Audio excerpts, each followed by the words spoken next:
একটি ক্লাসের মাধ্যমে আকাইদ ফিকার সম্পূর্ণ চ্যাপ্টার আজকের ভিডিওতে ভাইয়া তোমাদেরকে কভার করে দিব। হ্যালো দাখিল 27 ব্যাচের শিক্ষার্থীরা, কী অবস্থা তোমাদের? ভাইয়া এত অপেক্ষার পর আজকে তোমাদের জন্য আকাইদ ফিকার সাজেশন নিয়ে আসলাম, তাও আবার বোর্ড পরীক্ষার জন্য। তোমরা যারা রেগুলার কমেন্ট করো যে ভাইয়া এটা আলফাতা গাইড থেকে পড়বো নাকি ইমতিহান গাইড থেকে পড়বো নাকি লেকচার গাইড থেকে পড়বো, ভাইয়া এটা কি টেস্ট পরীক্ষার সাজেশন নাকি বোর্ড পরীক্ষার, ভাইয়া তোমাদেরকেই বলতাছি তুমি যে কোনো গাইড দিয়ে পড়াশোনা করো না কেন, এবং তোমার বোর্ড পরীক্ষার জন্য এই সাজেশনটা তৈরি করা হয়েছে, এবং তোমার টেস্ট পরীক্ষার জন্য না, তোমার বোর্ড পরীক্ষার জন্যই। বোঝা গেল? তোমরা আর নেক্সট টাইম এই কোশ্চেনগুলো তোমরা কমেন্ট বক্সে করবা না আশা করি। সো ভাইয়া, যেই শিক্ষার্থী আকাইদ ফিকার সাবজেক্টে বোর্ড পরীক্ষা একটি কোপ দিয়ে আসতে চায়, সে যদি আজকের ভিডিওটা A to Z সম্পূর্ণ মনোযোগ দিয়ে দেখে এবং ভাইয়ার কথাগুলো মনোযোগ দিয়ে শুনতে পারে, ইনশাল্লাহ ভাইয়া কথা দিচ্ছি তাকে আকাইদ ফিকার সাবজেক্টে A+ পাওয়া থেকে কেউ আটকাতে পারবে না। ভাইয়া তোমাদেরকে চ্যালেঞ্জ করলাম, ওপেন চ্যালেঞ্জ। ভাইয়ার কথাটা তোমরা লিখে রাখো। ভাইয়া তার আগে বলে দিতে চাই, তোমরা যারা এখন পর্যন্ত আমাদের হোয়াটসঅ্যাপ গ্রুপে অ্যাড হও নাই, তাড়াতাড়ি এই ভিডিওর কমেন্ট বক্সে গিয়ে দেখো একটা হোয়াটসঅ্যাপ গ্রুপের লিঙ্ক দেওয়া আছে, তাড়াতাড়ি ওই হোয়াটসঅ্যাপ গ্রুপে অ্যাড হয়ে যাও। ভাইয়ার যতটুকু সম্ভব ভাইয়া তোমাদেরকে ফ্রিতে একটি ভালো প্রস্তুতি এনে দেওয়ার চেষ্টা করব, এবং আমাদের পরীক্ষার সকল গাইডলাইন এবং সকল আপডেট ওই হোয়াটসঅ্যাপ গ্রুপে দেওয়া থাকবে, তাড়াতাড়ি তোমরা অ্যাড হয়ে যাও।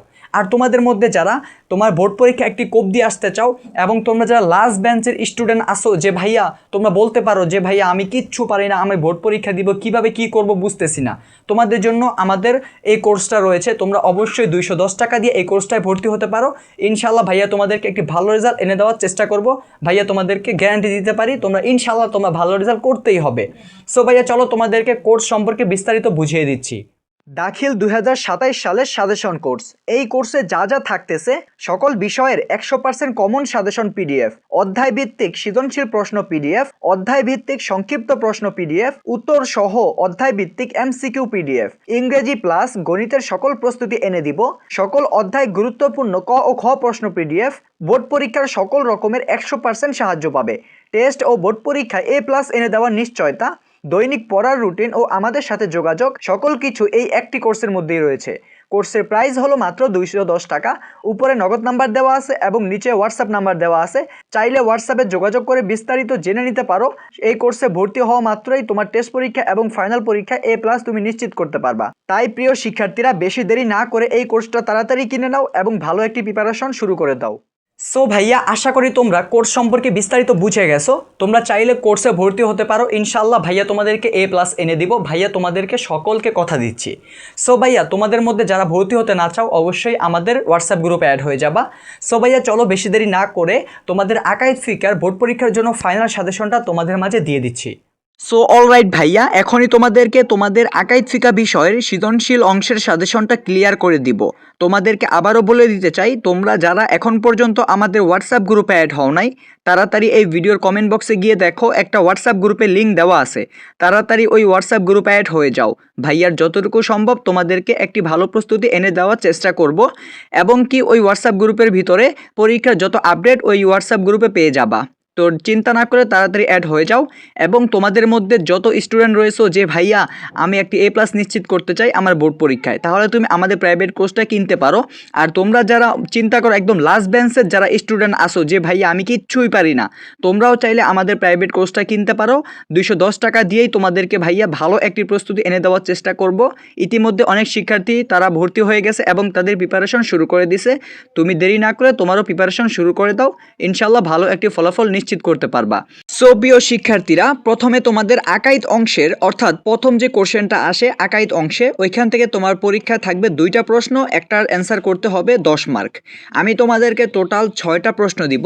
তুমি যদি আকাইদ অংশ থেকে মোট 6টা প্রশ্ন পড়তে পারো, ইনশাআল্লাহ বোর্ড পরীক্ষায় তুমি এই 6টা থেকেও 100% তুমি কমন পাবা।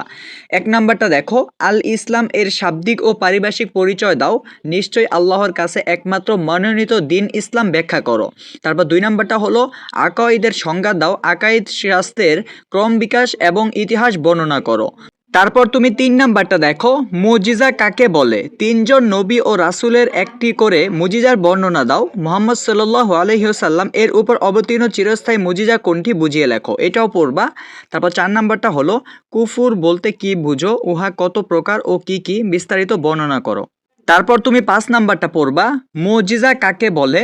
গুরুত্বপূর্ণ নবী রাসূলগণের উল্লেখযোগ্য 5টি মুজিজা সম্পর্কে বর্ণনা করো। মুহাম্মদ সাল্লাল্লাহু আলাইহি ওয়াসাল্লাম এর উপর অবতীর্ণ চিরস্থায়ী মুজিজা কোনটি বুঝিয়ে লিখো। এটাও কিন্তু মোস্ট ইম্পর্টেন্ট তোমার বোর্ড পরীক্ষার জন্য, এটা কিন্তু কোনোভাবেই বাদ দিবা না। তারপর 6 নাম্বারটা হলো আল আখিরহ কাকে বলে? আল ইমানুল বিল আখিরহ এর তাৎপর্য বর্ণনা করো। এই 6 নাম্বারটা অনেক গুরুত্বপূর্ণ তোমার বোর্ড পরীক্ষার জন্য, তাই এটাও ভালো মতো পড়ে নিবা। সো ভাইয়া, তোমাদের আকাইদ অংশ থেকে মোট 6টা গুরুত্বপূর্ণ প্রশ্ন দিলাম, বোর্ড পরীক্ষার জন্য পড়বা।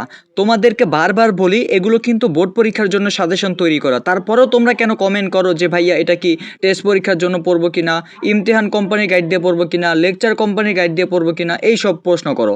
এইসব প্রশ্নের অ্যান্সার একটাই, বোর্ড পরীক্ষার জন্য মানে কি, বোর্ড পরীক্ষার লেকচার বলো, ফাতা বলো, ইমতিহান বলো, সকল গাইড বলো, তুমি যে কোনো গাইড দিয়ে পড়ো না কেন, বোর্ড পরীক্ষার গাইড কিন্তু একটাই হয়, ঠিক আছে? বোর্ড পরীক্ষায় তোমার কোশ্চেন একটাই করবে, তাতে তুমি যে কোনো গাইড দিয়ে পড়ো না কেন। তাই আমি তোমাকে বলবো আগাইদ অংশ থেকে এই 6টার বাইরে একটিও পড়বা না। ইনশাল্লাহ এই 6টা থেকে তোমার বোর্ড পরীক্ষা ইনশাল্লাহ তোমার কমন থাকবে। সো ভাইয়া চলো এবার তোমাদেরকে পরের পার্টটা দেখিয়ে দিচ্ছি। তারপর ভাইয়া তুমি আসো ফিকাহ অংশ। ভাইয়া ফিকাহ অংশ থেকে তোমার বোর্ড পরীক্ষায় বলতে গেলে 3 থেকে 4টা প্রশ্ন দেওয়া থাকবে, ওইখান থেকে তোমার পছন্দ অনুযায়ী যে কোনো 2টার অ্যান্সার করতে হবে 20 মার্ক। এখন কথা হচ্ছে ফিকাহ অংশ থেকে যদি তোমার বোর্ড পরীক্ষায় কমন পেতে চাও তাহলে অবশ্যই তোমাকে 9টা প্রশ্ন পড়তে হবে। কয়টা ভাইয়া? 9টা প্রশ্ন, এর বাইরে তোমার কোনো পড়া লাগবে না। তো ভাইয়া তোমাদেরকে যে 9টা প্রশ্ন দিব এই 9টাই তুমি ভালো মতো পড়বা। 1 নাম্বারটা দেখো, তোহারহ শব্দের অর্থ কি? নাওয়াকিদুল wudu কয়টি ও কি কি? কোন পানি দ্বারা তোহারহ হাসিল জায়েজ এবং কোন পানি দ্বারা জায়েজ নয় লেখো। এটা ভালো মতো পড়বা, এটা কিন্তু তোমার বোর্ড পরীক্ষার জন্য অনেক গুরুত্বপূর্ণ। তারপর ভাইয়া 2 নাম্বার প্রশ্নটা দেখো, তোমাকে কি বলছে? গোসল ফরজ হওয়ার কারণগুলো বর্ণনা করো। কোন পানি দ্বারা তোহারহ অর্জন করা জায়েজ এবং কিভাবে পানি দ্বারা জায়েজ নয় বর্ণনা করো। এইটাও কিন্তু তোমার বোর্ড পরীক্ষার জন্য অনেক গুরুত্বপূর্ণ, এটাও ভালো মতো পড়বা। তারপর 3 নাম্বারটা হলো তায়াম্মুম এর সংজ্ঞা দাও। তায়াম্মুম এর ফরজ কয়টি ও কি কি? তায়াম্মুম করা কখন কার জন্য জায়েজ? কোন কোন বস্তু দ্বারা তায়াম্মুম করা জায়েজ বর্ণনা করো। ভাইয়া এটাও কিন্তু তোমার বোর্ড পরীক্ষার জন্য অনেক গুরুত্বপূর্ণ, তাই এটাও ভালো মতো পড়বা। তারপর ভাইয়া 4 নাম্বারটা দেখো, কুদুরি গ্রন্থকারের জীবনী লেখো। কুদুরি গ্রন্থের বৈশিষ্ট্য সমূহ উল্লেখ করো। এটাও কিন্তু তোমার বোর্ড পরীক্ষার জন্য অনেক গুরুত্বপূর্ণ, কোনোভাবেই মিস দেওয়া যাবে না। তারপর 5 নাম্বারটা দেখো, সলাত এর আবিধানিক ও পারিভাষিক সংজ্ঞা লিখো। সলাত এর শর্ত ও রোকনগুলো বর্ণনা করো। এটাও কিন্তু বোর্ড পরীক্ষার জন্য মোস্ট ইম্পর্টেন্ট, এটাও মিস দিবা না। তারপর ভাইয়া তুমি 6 নাম্বার প্রশ্নটা দেখো, মুসাফির কাকে বলে? মুসাফির ব্যক্তির নামাজ আদায়ের পদ্ধতি বর্ণনা করো। এটাও কিন্তু ভালো মতো পড়তে হবে তোমাকে, কোনোভাবেই মিস দিবা না। তারপর 7 নাম্বারটা দেখো, মুসাফির কাকে বলে? কদর পড়ার জন্য সফরের দূরত্ব, সময়সীমা এবং সলাতুল ফদলি এর হুকুম বর্ণনা করো। এটাও গুরুত্বপূর্ণ, তোমার বোর্ড পরীক্ষার জন্য হবে। তারপর 8 নাম্বারটা হলো হজ এর সংজ্ঞা দাও। হজ কত প্রকার ও কি কি? হজ এর মিকাতগুলো লেখো। এটাও কিন্তু বোর্ড পরীক্ষার জন্য অনেক গুরুত্বপূর্ণ, কোনোভাবেই মিস দেওয়া যাবে না। তারপর ভাইয়া তুমি 9 নাম্বার প্রশ্নটা ভালো করে দেখো, কি বলছে? হজ এর আবিধানিক ও পারিভাষিক অর্থ কি? হজ কত প্রকার ও কি কি? হজ এর আফদলুল হজ কোনটি? ইমামদের মতামত সহ বর্ণনা করো। ভাইয়া এই 9 নাম্বারটাও কিন্তু তোমার বোর্ড পরীক্ষার জন্য কিন্তু মোস্ট ইম্পর্টেন্ট, এইটা কোনোভাবেই মিস দেওয়া যাবে না। ওকে, সো প্রিয় শিক্ষার্থীরা, তোমাদেরকে ফিকহ অংশ থেকে মোট 9টা প্রশ্ন তোমাদেরকে দিছি। যদি তুমি এই 9টা প্রশ্ন কভার দিতে পারো ইনশাআল্লাহ তুমি তোমার ফাইনাল বোর্ড পরীক্ষায় গিয়ে একটি কোপ দিয়ে আসতে পারবা। ভাইয়ের কথাটা তুমি লিখে রাখো, হ্যাঁ? এই 9টার বাইরে একটিও পড়বা না। সো ভাইয়া চলো এবার তোমাদেরকে বাকি স্টেপগুলো দেখিয়ে দিই। সো প্রিয় শিক্ষার্থীরা, তারপরে চলে আসো তোমাদের উসুলুল ফিকহ অংশ। ভাইয়া উসুলুল ফিকহ অংশ থেকে তোমার বোর্ড পরীক্ষায় 2টা প্রশ্ন দেওয়া থাকবে, ওইখান থেকে যে কোনো একটার অ্যান্সার করবা 10 মার্ক। ভাইয়া তুমি যদি উসুলুল ফিকহ অংশে তোমার বোর্ড পরীক্ষায় কমন পেতে চাও, টোটালে 5টা প্রশ্ন ভাইয়া তোমাদেরকে দিব। যেই 5টা প্রশ্ন পড়লে তোমার আর কোনো দিকে ডাইনে বামে তাকানো লাগবে না। ইনশাআল্লাহ তুমি উসুলুল ফিকহ অংশ থেকে এই 5টার ভিতরেই তুমি কমন পাবা। 1 নাম্বারটা দেখো, ফারিহা কাকে বলে? তা কত প্রকার ও কি কি? উদাহরণ সহ প্রত্যেক প্রকারের বর্ণনা করো। এইটা ভালো মতো পড়বা, এটা তোমার বোর্ড পরীক্ষার জন্য অনেক গুরুত্বপূর্ণ। তারপর 2 নাম্বারটা হলো মাউলুল মুশতারকা কাকে বলে? উদাহরণ সহ হুকুম বর্ণনা করো। এটাও কিন্তু তোমার বোর্ড পরীক্ষার জন্য অনেক গুরুত্বপূর্ণ, এটাও ভালো মতো পড়বা। তারপর ভাইয়া তুমি তোমার 3 নাম্বার প্রশ্নটা দেখো, ফিকহের সংজ্ঞা ও প্রয়োজনীয়তা উল্লেখপূর্বক চার মাযহাব এবং চার ইমাম সম্পর্কে সংক্ষিপ্ত আলোচনা করো। এটাও কিন্তু তোমার বোর্ড পরীক্ষার জন্য মোস্ট ইম্পর্টেন্ট, এটাও কোনোভাবে মিস দেওয়া যাবে না। তারপর 4 নাম্বারটা হলো মাজাজ ও হাকিকত কাকে বলে, হাকিকত কত প্রকার ও কি কি বর্ণনা করো। এটাও তোমার বোর্ড পরীক্ষার জন্য অনেক গুরুত্বপূর্ণ, এটাও ভালো মতো পড়বা। তারপর 5 নাম্বারটা দেখো, আমর এর সংজ্ঞা দাও, আমর এর হুকুম কি, নবী করিম সাল্লাল্লাহু আলাইহি ওয়াসাল্লাম এর উম্মতের জন্য আমর ওয়াজিব কিনা, ইমামদের মতামত সহ বর্ণনা করো। ভাইয়া এই 5 নাম্বারটাও ভালো মতো পড়বা, এটাও তোমার বোর্ড পরীক্ষার জন্য অনেক গুরুত্বপূর্ণ হবে। সো প্রিয় শিক্ষার্থীরা, তুমি যদি উসুলুল ফিকাহ অংশে তোমার বোর্ড পরীক্ষা একটি কোপ দিতে চাও, তাহলে অবশ্যই তুমি এই 5টা প্রশ্ন ভালো মতো পড়বা। তুমি যদি 5টা প্রশ্ন ভালো মতো পড়তে পারো, ইনশাল্লাহ তোমার বোর্ড পরীক্ষায় উসুলুল ফিকাহ অংশ থেকে একটা থেকে দুইটা অবশ্যই কমন পাবা। ওইখান থেকে তোমার পছন্দ অনুযায়ী যে কোনো একটা অ্যান্সার করবা। সো ভাইয়া চলো এবার তোমাদেরকে পরের স্টেপটা দেখিয়ে দিই। সো প্রিয় শিক্ষার্থীরা, তারপরে লক্ষ্য করো আখলাক অংশে। আখলাক অংশের কথা বলতে গেলে তোমার বোর্ড পরীক্ষায় 2টা কোশ্চেন দেওয়া থাকবে, ওইখান থেকে তোমার পছন্দ অনুযায়ী যে কোনো একটার অ্যান্সার করবা 10 মার্ক। এখন যদি আখলাক অংশে তোমার বোর্ড পরীক্ষা একটি কোপ দিতে চাও, তাহলে অবশ্যই তোমাকে 6টা প্রশ্ন পড়া লাগবে। কয়টা ভাইয়া? মোট 6টা পড়বা। আচ্ছা কি কি পড়বা দেখিয়ে দেই। 1 নাম্বারটা লক্ষ্য করো, আল আখলাকুল হামিদা বা প্রশংসনীয় উন্নতি চরিত্র বলতে কি বুঝো, কতিপয় উন্নত চরিত্রের উদাহরণ দাও, এ ব্যাপারে অনুকরণের আদর্শ কে ছিলেন আলোচনা করো। তারপর 2 নাম্বারটা দেখো, প্রিয় নবী হযরত মুহাম্মদ সাল্লাল্লাহু আলাইহি ওয়াসাল্লাম এর আখলাক বা অনুপম চারিত্রিক গুণাবলী বর্ণনা করো। ভাইয়া এখানে 1 নাম্বারটা এবং 2 নাম্বারটা দুইটাই কিন্তু তোমার বোর্ড পরীক্ষার জন্য অনেক গুরুত্বপূর্ণ, এই দুইটা কোনোভাবেই মিস দেওয়া যাবে না। তারপর ভাইয়া তোমার 3 নাম্বার প্রশ্নটা দেখো, খুমর কাকে বলে, মাদক সেবন ও ধূমপান এর কুফলগুলো আলোচনা করো। এটাও কিন্তু তোমার বোর্ড পরীক্ষার জন্য অনেক গুরুত্বপূর্ণ হবে। তারপর 4 নাম্বারটা দেখো, খুমর কি, মদ ও নেশাজাতীয় দ্রব্যের ক্ষতিকর দিকসমূহ বর্ণনা করো। এই 4 নাম্বারটাও তোমার বোর্ড পরীক্ষার জন্য অনেক গুরুত্বপূর্ণ, এটা কোনোভাবেই মিস দিবা না। ওকে। তারপর 5 নাম্বারটা দেখো, সুস্থ অসহায় ও রোগীর সেবা সম্পর্কে হাদিসের আলোকে বর্ণনা করো। এটাও তোমার বোর্ড পরীক্ষার জন্য অনেক গুরুত্বপূর্ণ, এটাও ভালো মতো পড়বা। তারপর 6 নাম্বারটা হলো আসিদকু এর সংজ্ঞা দাও, সত্যবাদিতার প্রয়োজনীয়তা এবং কুফল বর্ণনা করো। এটাও তোমার বোর্ড পরীক্ষার জন্য অনেক গুরুত্বপূর্ণ, এগুলো এই 6টা কোনোভাবেই তোমাকে মিস দেওয়া যাবে না এবং কি দিতে পারবা না। ওকে। সো প্রিয় শিক্ষার্থীরা, আখলাক অংশ থেকে তুমি তোমার বোর্ড পরীক্ষা যদি কমন পেতে চাও এবং একটি কোপ দিতে চাও, তাহলে অবশ্যই এই 6টা প্রশ্ন তোমাকে মাস্ট বি পড়তে হবে, কারণ তোমার বোর্ড পরীক্ষায় এই 6টা থেকে কোশ্চেনগুলো অ্যান্সার করতে পারবা এবং কি তোমার কমন থাকবে। সো ভাইয়া এই 6টার বাইরে একটিও তোমার পড়া লাগবে না আখলাক অংশ থেকে। চলো এবার তোমাকে পরের পার্টটা দেখিয়ে দিই। সো প্রিয় শিক্ষার্থীরা, এইবার আসো তোমাদের লাস্ট অংশ, যেখানে উসুলুল ফিকহ ও উসুলুল ফিকহের ইতিহাস থাকবে। ওইখান থেকে তোমার বোর্ড পরীক্ষায় 2টা প্রশ্ন দেওয়া থাকবে, যে কোনো একটার অ্যান্সার করবা, টোটালে 10 মার্ক। এখন তুমি এইখান থেকে টোটালে কয়টা প্রশ্ন পড়বা বলো তো? 4টা প্রশ্ন পড়বা, এর বাইরে তোমার একটিও পড়া লাগবে না। সো ভাইয়া কী কী পড়বা দেখিয়ে দেই। 1 নাম্বারটা হলো ইমাম আবু হানিফা রহমাতুল্লাহি আলাইহি এর জীবনী এবং ফিকহ শাস্ত্রে তার অবদান সংক্ষেপে লেখো। এইটা কিন্তু তোমার বোর্ড পরীক্ষার জন্য মোস্ট ইম্পর্টেন্ট, এইটা কোনোভাবেই মিস দেওয়া যাবে না।